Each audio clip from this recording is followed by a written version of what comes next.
Step up to craft beer. Taino Light Lager has a crisp, refreshing Caribbean-style flavor. Boricua Craft Ale, full-bodied flavor for the true beer drinker. Stop drinking beer water. Taino Craft Light Lager and Boricua Strong Craft Ale. Feel the rhythm and come up to craft beer. Tap rooms are localized and they're geographic. The Hispanic community is much broader than one tap room. So what we decided to do was come out with a high-quality craft beer, two high-quality craft beers that appeal to the Hispanic taste and that we can distribute in all the Hispanic neighborhoods. Taino is a very light, refreshing beer. It's a social beer that you can drink probably for a good part of the evening, and it'll give you a nice light feeling. It's not a heavy beer, it's very airy, and it's very light. It's a 4.5 alcohol, which is low for beer. The Boricua is a 6.0. Now that's a stronger beer, and we designed it to be a little bit stronger than Heineken. Heineken is a favorite in the Hispanic community, so we have a little bit more muscle than Heineken. Boricua right now, in a very short amount of time, it's been a miracle for us because we've gotten a large range of acceptance at the retail level.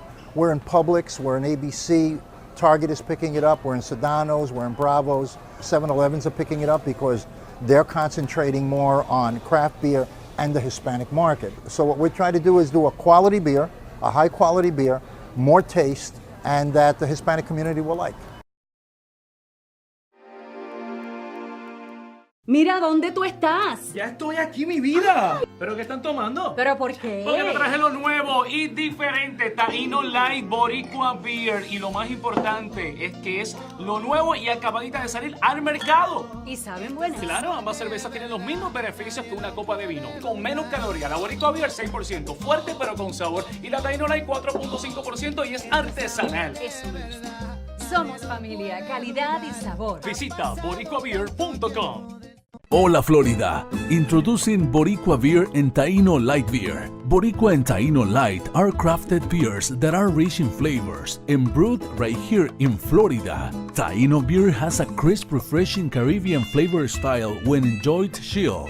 Boricua beer is a craft ale with full body flavor that is a beer drinker's beer. Boricua and Taino Light beers, enjoy responsibly.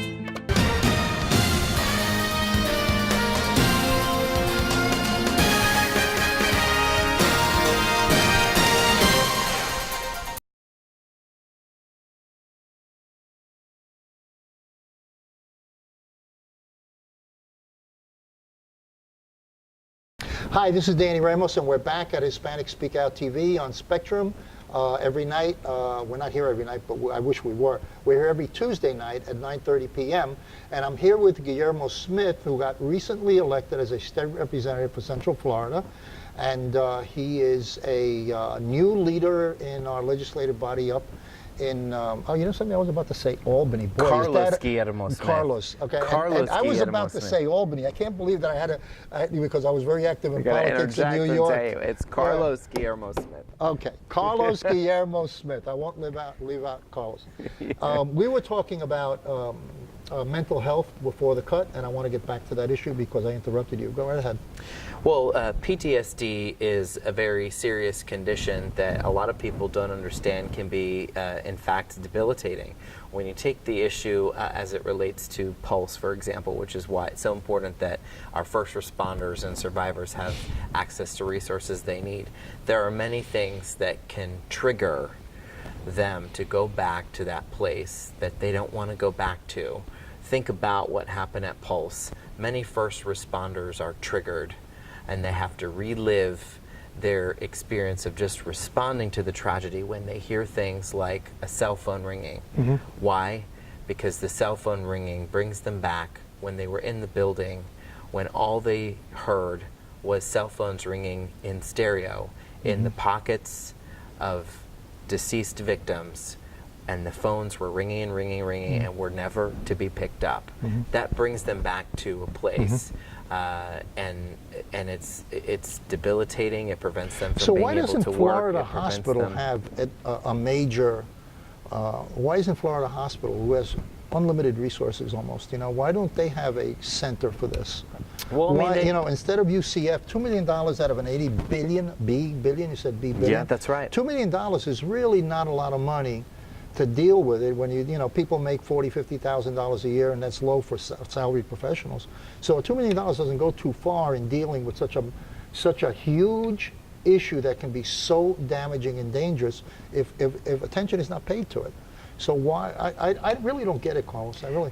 Yeah, well, in Central Florida, some of the cutting edge therapies are coming from UCF, particularly with the UCF Restores Clinic. It doesn't mean that Florida Hospital and some of the other hospital chains don't play a role.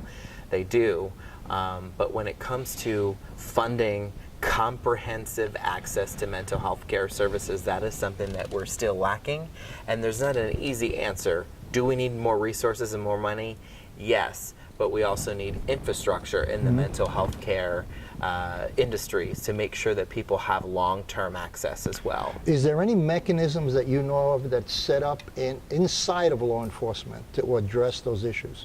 Well, here's one of the issues I tackled this legislative session. We discovered after the tragedy at Pulse that for a first responder, a police officer, a firefighter, ambulance, to have access to workers' comp benefits, they have to have a physical injury accompanied by a mental injury if it's PTSD.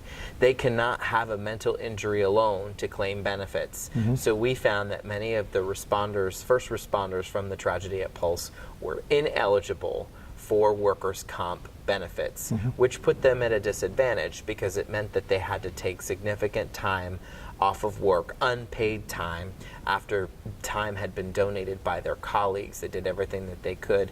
And that's not fair because workers' comp was set up as a system that was meant to be able to give people a safety net if they are injured on the job, whether that injury be a mental injury or a physical injury. And that's something that I plan on continuing to advocate for, is making sure those first responders have workers' comp benefits. I would say that that's really super critical on law enforcement because they carry weapons. And they react to highly stressful situations with weapons. And I would think that previous occurrences could affect how they react to the next occurrence. Yeah, and we have to think about how do we look at a condition like PTSD, because most people associate PTSD with veterans because veterans are serving overseas and they experience and witness traumatic events. Many of their brothers and sisters serving with them overseas were either killed or maybe they themselves lost a limb, and it's a traumatic experience. And those are all real experiences. But first responders also suffer from PTSD as well, and also witness and participate in traumatic incidences.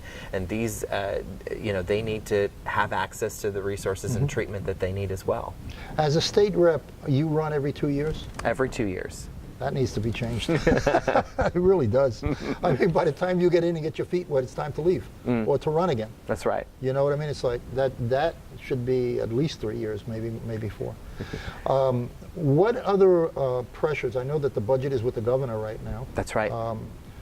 Where is the schism between your perception as a Democrat and representing all communities and the governor? Where is the battleground in the middle? Well, the battle on funding. On funding, the battleground is over corporate welfare. Okay. We had a battle where the Speaker of the House, who is a Republican, put forward legislation and a budget that took away resources that were being given out to giant corporations as incentives to get them to move to Florida. The Speaker of the House felt the same way that I have felt for many years, which is that is corporate welfare. We are not creating jobs off of those taxpayer resources, and we need to stop spending that type of money and put more money towards the people. The governor disagrees. He wants his corporate welfare and he wants his tax breaks that he can offer big businesses. So that is probably going to be the area in the budget where we're going to see the most conflict. The governor could veto the budget.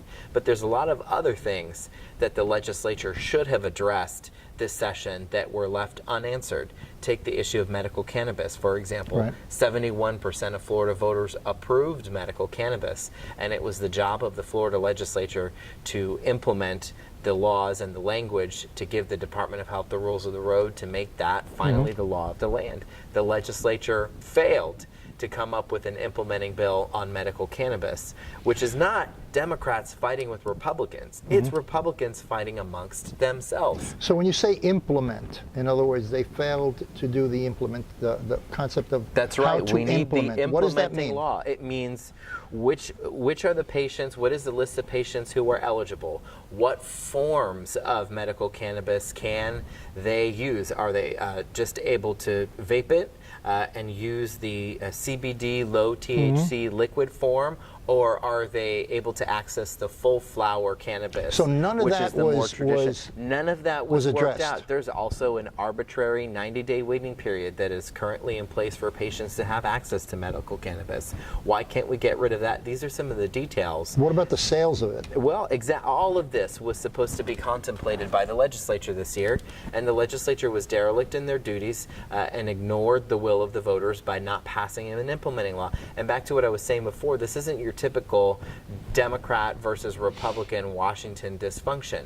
Republicans control the Florida House, they control the Florida Senate, they control the governor's mansion. So the inaction on this and so many different issues has to do with Republicans fighting amongst themselves. So what you're saying is that this bill passed with no concrete substance to it. So It was now what just- happens? What happens next is the Department of Health has until October to implement what the voters approved in November. Now, the reason that's a problem is because the Department of Health is not an agency made up of policymakers. They are bureaucrats that are appointed by the governor to implement the will of the governor. They are not the appropriate entity to pass and enact the rules of the road on medical cannabis. It was the job of the legislature and they refused. So at this point, we need to either demand that the DOH implement the law immediately based on the needs of patients, or demand a special session where the legislature can come back and implement the law the way that voters expected it would be done when 71% approved it in November. They were supposed to have approved, or someone approved, 7 places that would sell. Well, you call them places that would because sell. I don't know what it was. I call them cartels. They are 7 cartels that Okay. are That's the all. only licensed dealers in Florida. So how did that happen? It happened because the Florida legislature decided that they would only allow 7 license holders to grow, distribute, and dispense Well, how do you get that medical license? cannabis. How do you get it? Giant campaign contributions to Tallahassee leaders. But that was part of the first phase of medical cannabis, which was before the voters approved it. It was for low THC CBD oil. Now that remains in place. And the reason that's bad is we need to expand the number of license holders to create competition. That's what the free market does. And that's going to ultimately drive the cost down for patients. What was the criteria for that selection? In other words, you said campaign, but there's got to be some kind of. There was. I mean, you don't get a guy who has a cigar store and he gets Well, there was a long list of metrics that license holders had to meet in order to compete to get the approval to be one of the 7 license holders. But that's just the problem is, do we need to have a list of standards and criteria for businesses to meet to engage? Absolutely. But why are we limiting it to 7? Why are we allowing for a monopoly to be formed in an industry that is not quite And that's taken off 7 the statewide. ground? 7 statewide. That is still going to be the case unless the Department of Health changes that. We were trying to put together a bill in Tallahassee that would have changed that, but obviously those negotiations failed. But also one of the sticking points, which is really frustrating, is the legislature wanted to ban smokable cannabis. At first they said, well, you can't vape it, you can't smoke it. So, well, what else are you supposed to do? I mean, for goodness sakes, people didn't, 71% of people didn't support medical cannabis because they thought they were going to be getting marijuana eye drops. You have to give them the the form of cannabis that is reasonable, that is practical, that is easy for them to ingest, and that works for the patient. And the legislature doesn't have a business of banning smokable cannabis. That's not, they don't have a business doing that. When you said 7, does that 7 have the right to grow? Yes, How is so they grow, they distribute, and they dispense. So I've actually visited one of the growers in Tallahassee. They have a big cannabis greenhouse there where they completely produce the product, but they don't make the full flower form available. The full flower is the actual plant. They only make it available in oils and in special canisters where it can be ingested in other ways. And there's got to be security all over the place. All over the place, all over the place. Well, I mean, look, it needs to be regulated like any other industry. But how much does a security guard make?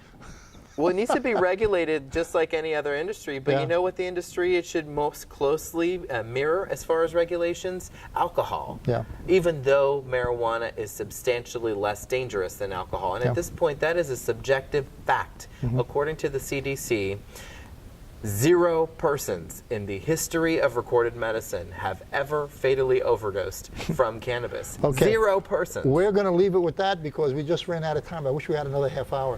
This is Danny Ramos on Hispanic Speak Out. Thank you, Carlos, and good luck. And thanks for having me, Danny. Come back again whenever you're ready, any Tuesday, because I want to hear more of this stuff. This is really good stuff. That's right. We have to talk more about the politics of what's going on in Washington. And we missed that whole thing, and I had questions for you that we didn't even touch upon. So I want you to come back. This is Danny Ramos on Hispanic Speak Out. We'll see you next week, Tuesday, 9:30 p.m. Thank you, Carlos. Again. Thanks. You got to come back. We got to finish this. Tap rooms are localized and they're geographic. The Hispanic community is much broader than one tap room.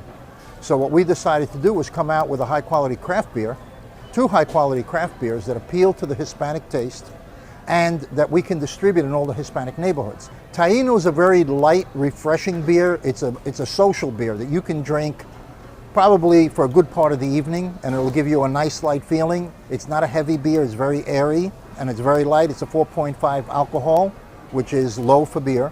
The Boricua is a 6.0. Now that's a stronger beer, and we designed it to be a little bit stronger than Heineken. Heineken is a favorite in the Hispanic community, so we have a little bit more muscle than Heineken. Boricua right now, in a very short amount of time, it's been a miracle for us because we've gotten a large range of acceptance at the retail level. We're in Publix, we're in ABC, Target is picking it up, we're in Sedano's, we're in Bravo's, 7-Elevens are picking it up because they're concentrating more on craft beer and the Hispanic market. So what we're trying to do is do a quality beer, a high quality beer, more taste, and that the Hispanic community will like.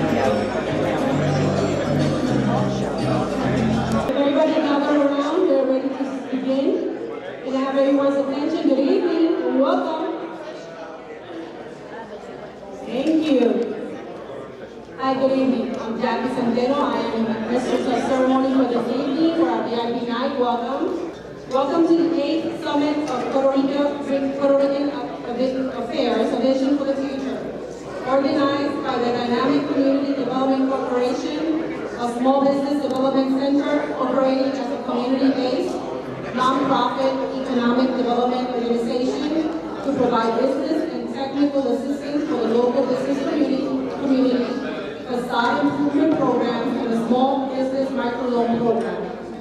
Its goal is to expand services to the city of Kissimmee, Osceola, Orange counties, and the surrounding Central Florida region. Before I invite Mr. Luis Mendoza to join me for his opening remarks, I would like to recognize those who made possible the success of this event, our wonderful, wonderful sponsors. They are not listed in any specific order. AT&T, Hispanic Creole, Council for Reform Educational Options, Hispanic Federation, Walmart, Goya, Republican National Committee, welfare health plans, Wingham Worldwide, Borinquen Medical Centers, Clean the World, Democratic Hispanic Caucus of Florida, La Sunset Takes Orlando, Vista Security Quality Protection, Boricua Beer, Auxilio Global Health, Auxilio Mutuo, Pan American Behavioral Health Services of Florida, DoubleTree by Hilton, La Prensa Impremedia, Aceola Star, Telemundo, Univisión, Infomás, Canal 13, El Sentinel, Drums of Puerto Rico, International Business Consultants of Puerto Rico, Gufiao Entertainment. Our thanks to the following organizations and affiliates for their support: Puerto Rico Chamber of Commerce, Puerto Rico Chamber of Commerce of Central Florida, Florida State Hispanic Chamber of Commerce, Puerto Rico Bar Association of Florida, Puerto Rico Federal Affairs Administration, RAFA, Puerto Rico Hispanic Chamber of Commerce of Broward County, Puerto Rico Chamber of Commerce of Polk County, Puerto Rico Chamber of Commerce, Palm Beach County, Puerto Rico Chamber of South Florida, Miami-Dade, Illinois Hispanic Chamber of Commerce, Corporation Dynamic Community Development, Hispanic Chamber of Commerce of Metro Orlando. I also would like to take a moment to recognize some key people in our audience. From Congressman Soto's office, Vivian Rodriguez, the Outreach Director, here, and Alex Benito, Congressman Darren Soto's Field Office Director. In the House, our wonderful Senator Torres and his wife Carmen. Ángel Rivera, President La Diáspora de Pintores Puertorriqueños. U.S. Small Business Administration, National North Florida District Office, Gilbert Colon with his wife Cheryl. Miguel Vargas Jimenez, Executive Director, Puerto Rico Chamber of Commerce. Former City of Kissimmee Commissioner Art Otero. Ross Gibson, Osceola County Sheriff, and his wife Henrietta. Armando Soto, Vice President, Club International. And also the King Credit Marketing Group in the house. Thank you. From Miami. Okay, at this time, I want to give a heartfelt thanks to Drums of Puerto Rico that are in the back for sharing this event with us, and to Boricua here for being here with us tonight.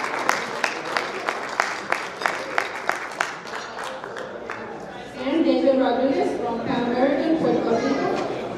Puerto Rico Chamber of Commerce here. David Rodriguez, President Chamber of Commerce, Puerto Rico.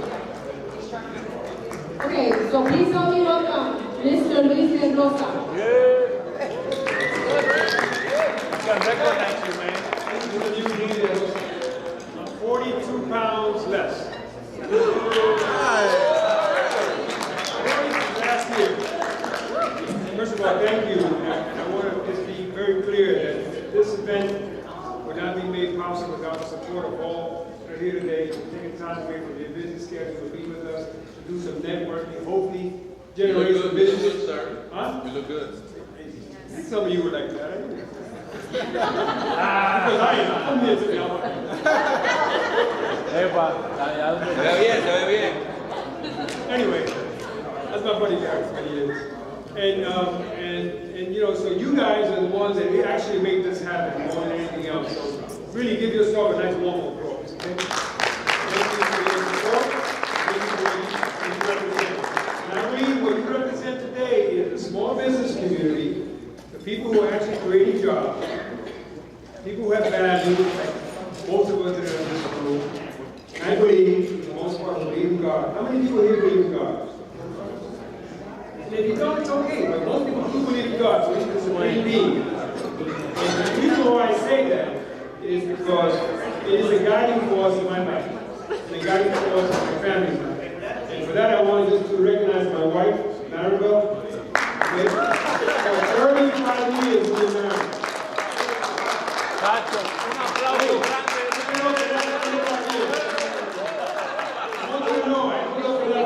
5 years. Now, the small business community is key to the survival of America. We're the ones that create jobs, not the major corporations or getting all the freaking tax breaks. I mean, I understand we want to bring companies into this market, but I do believe the guy in the bodega, the lady who has a hair salon, the guy who's creating a new construction company, the young lady who started a law firm just out of law school, those are the people that are creating the jobs. Okay, I really believe that. So, having said all that, when I reached out to Gil Colon, who's the district director for Small Business Administration, he said, Gil, we need to combine our platform, our program, small business. He says, count me in. So tomorrow we're going to have the small business folks, and her 9 years old is another successful 8A operator who owns his own business, marketing, public relations, special events, and major contract with the Navy and also the Coast Guard. Out of Miami, we have 3 or 4 from here in Central Florida. We get lost. I feel offended because it's about us. It's not about Miami, Orlando, or Jacksonville. It's about us as a community. And having all that together, it is our hope that we not only can we create some bridge and create some opportunities. That's the reason why we have the summit. Then we have Puerto Rico. Why Puerto Rico? Okay, we all know that for the most part, I believe, I could be wrong, I've been wrong many times in my life. I really believe that the elected officials in Puerto Rico, I'm not saying, but help destroy Puerto Rico and bring it to the small path of being unable to really pay their bills by borrowing. It is the elected officials, and because of them, the public, your tias, your tios, your abuelitos, they're the ones that are paying the bills in Puerto Rico now. They're the ones that are going to end up, they're ending up with the bill. 3 weeks ago, the governor came to Miami, and we brought him over to Boricua Medical Center, a Puerto Rican institution. We created about 300 jobs, got about 60 doctors working for us. We're serving the community. And he says, we need your help. I said, wait a minute, Governor, if you don't tap into the resources you have here on the mainland, all the Puerto Ricans and our friends, and our non-Puerto Rican friends that are married into it, and our neighbors, because at the end of the day, we're all Americans, right? Come on, let's say it like this. If you don't tap into that resource, into that powerful group of people that are here, that can talk to, our senators, our congressmen, our elected officials, our county commissioners, say, we need help for Puerto Rico. If you don't do that, and you turn around like you've been doing all these years, and give money to the special interests, to the lobbyists, they go to Washington, they get a contract for $1 million, $2 million, $200,000. If you do that, Puerto Rico will never recover. We're the ones that can help. We can make it happen. Puerto Rican Republican Party, or the Puerto Ricans who happen to be Republicans, which is, hey, it's beautiful, it's America, and the Puerto Ricans that are Democrats. We can make it happen if they talk to us. If they don't talk to us, if they continue giving our money to their special friends and their families and all that nonsense, because I saw it in Miami when they came from Puerto Rico. They're not going to go anywhere. Every 4 years, it's the same nonsense. I'm happy that today, having said that we have the Democrat and Hispanic Caucus of Florida with us today, and John is not here, but it's good to have representation. But we do have Elsa Alvarez from the Florida Republican Party who's with us today, so thank you for your support. We need representation. It's got to be on both sides of the deal. And last but not least, the afternoon discussion, we have our experts from Puerto Rico here. So we center around how we can help as a community, help Puerto Rico move forward one step at a time. Number one, put the resources in this community. Stop the freaking nonsense. I'm sick and tired.